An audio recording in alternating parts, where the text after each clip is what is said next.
So this base design is meant to store water for you for your farms if your base is like not near a freshwater source and you don't want to deal with salt water.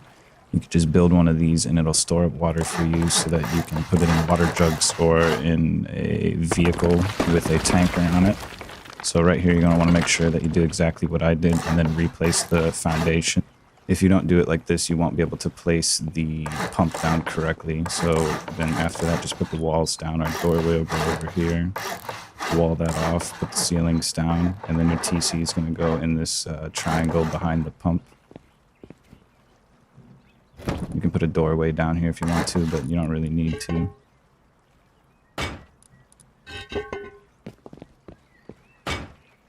And then your sleeping bag will go right here. It's always good to have a fire next to it in case it's nighttime and cold or you get wet from the water. You'll be able to dry off right here.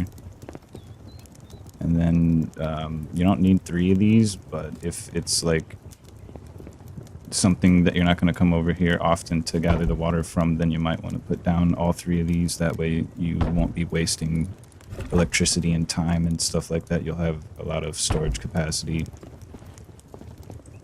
for the water. And then you'll have like 1 or 2 extra power with the circuit, so you can put a light down if you want to. We'll put some boxes down here for storage for our jugs.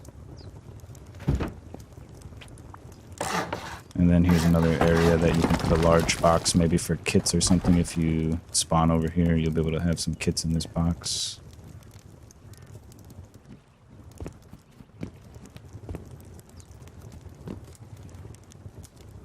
And the main purpose of this is so that if your base is far away from a source of water, you'll be able to have a lot of water for like berry farms and hemp farms to get scrap and pots or whatever they're called.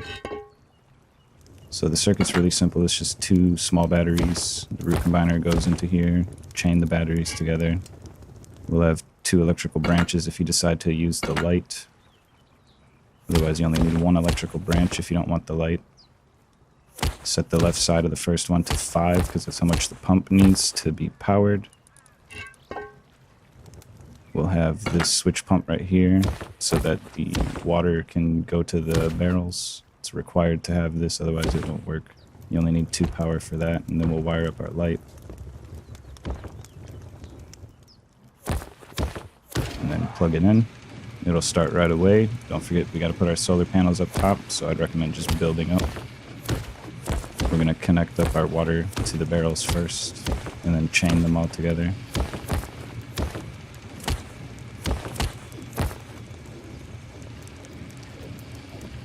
Turn that on, and then it'll start pumping, so it'll go straight to the end of the chain and then fill up in reverse. Pumps out 12 per, I think it's every 5 seconds or something like that. And then make sure you put your solar panels up on the roof and connect them up, facing the sun where it rises and where it sets. And then with this setup, you should always have a consistent source of power. We got 2 batteries so that you'll never run out even during the nighttime.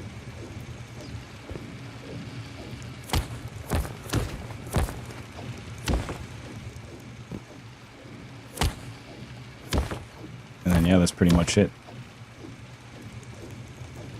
All you would have to do to hook this up to a tanker is unplug the switch pump from the water pump and then hook it up to where it goes into your tanker from the barrels, and then you can empty all the barrels out into your water tanker if you have a vehicle with a tanker on it. Otherwise, you can just come in here and fill up a bunch of jugs and fly back to your base or drive back to your base.